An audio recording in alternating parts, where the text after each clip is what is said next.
Yon mga boss amo. Eto na naman tayo. Kung alam niyo ang lugar na to, puntahan niyo na lang ang alam niyo meron dito.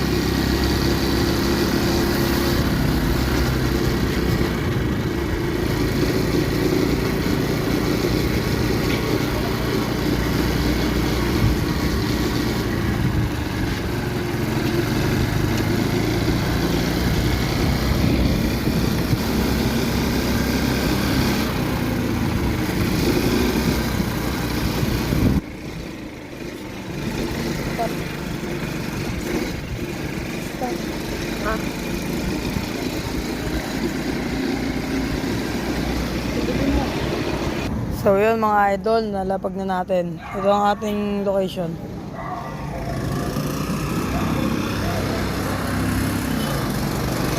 Ito lang natin nilapag mga boss amo. Ito ang ating location.